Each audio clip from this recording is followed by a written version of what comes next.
Oi pessoal, bem-vindos à nossa aula EAD de hoje. Hoje nós vamos falar sobre o gênero textual manifesto, suas características, dicas para escrever e vamos fazer uma análise sobre o famoso Manifesto Antropofágico de Oswaldo de Andrade. Prontos? Então vamos lá. Oi gente, a gente vai falar sobre o manifesto, né? Como a Natália já falou pra gente, o manifesto, ele é um gênero textual dissertativo argumentativo, que nem uma redação que a gente faz do Enem normal.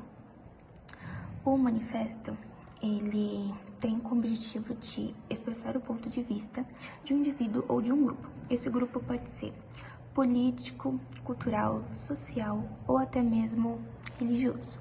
Professora, esse tipo de texto é sempre político? Uma boa pergunta, Gi. O manifesto ele não precisa necessariamente ser político, mas ele pode ser ideológico, ou seja, ele defende ideias com valores ou comportamentos. Por exemplo, o manifesto antropofágico é artístico, enquanto o manifesto comunista é político. Então, vai aparecer vários tipos de manifesto, que nem eu falei que temos 4 tipos, né? Que pode ser político, cultural ou sociocultural, ou até mesmo religioso, como eu já tinha falado. O objetivo de um manifesto é expor, denunciar ou defender um ponto de vista, uma causa ou um problema, buscando sensibilizar e convencer o público. Ou seja, é como se fosse uma carta aberta, um manifesto. Você vai colocar pontos super fortes,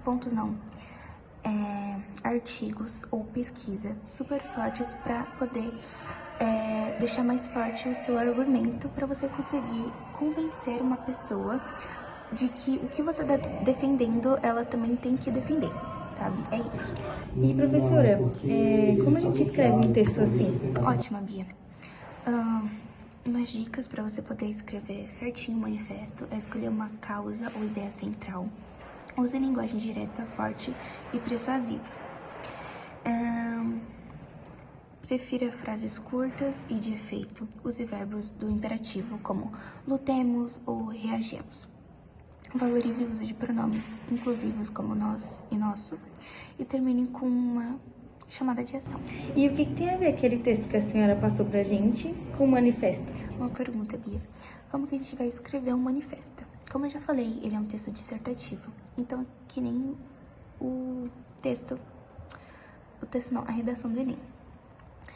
Que vai ter as mesmas coisas, que é introdução, desenvolvimento e conclusão. Mas o mais importante é que tem que ter título. O título você pode ou resumir o texto, todo o texto, ou dar dicas sobre o que você vai estar se tratando do manifesto. Depois, o corpo do texto, né? Já falei introdução, desenvolvimento e conclusão. Não tem nada de novo, né? Porque a gente já sabe como é que faz uma redação. Então, na introdução, deve apresentar as informações iniciais que contextualiza o leitor a respeito do tema, bem como indica o ponto de vista argumentativo do autor. Desenvolvimento. Aprofundar as críticas e exposições, apresentando dados comprovados e pesquisas, comparações e outras estratégicas válidas ao contexto.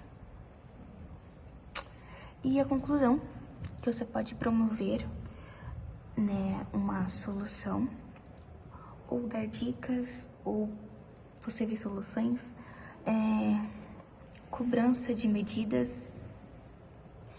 E no final de tudo, você tem que colocar o local, data e assinatura, que é após o corpo do texto, né? O manifesto, ele costuma apresentar a marcação de data e local onde o documento foi escrito, bem como a assinatura do autor da instituição.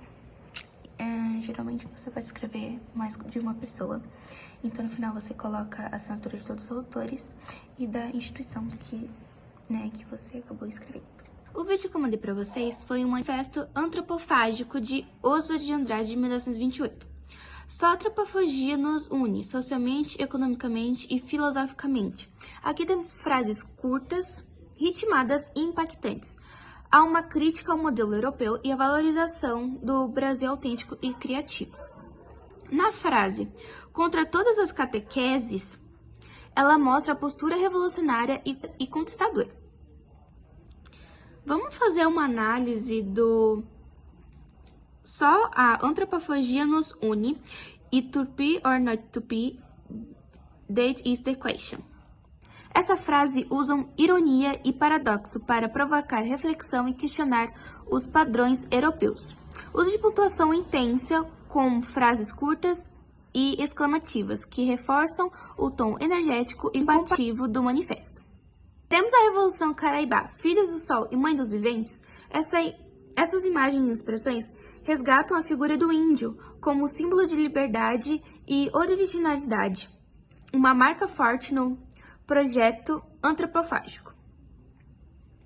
O uso de pronomes e verbos no plural coletivo, tipo queremos, deixa eu usar outra cor, queremos, caminhamos, sem nós a Europa não teria, isso demonstra a visão grupal e social do manifesto, mobilizando o leitor como parte do movimento. Aqui a gente deu uma pequena análise em uma parte do texto, e daí foi isso. Tomara que você tenha entendido um pouquinho o que é um movimento, um gênero textual, manifesto. É tipo uma carta aberta, você vai escrever algo. Para você ter ótimos argumentos, tem que pesquisar bastante e ver se aquilo lá é fato mesmo, para você poder convencer o seu leitor do que o que você está defendendo é uma coisa legal para eles poderem defenderem também. É isso. Beijinhos. Bom, e com isso concluímos a nossa aula de hoje. Agora que você conhece o gênero manifesto, você já está pronto para escrever o seu.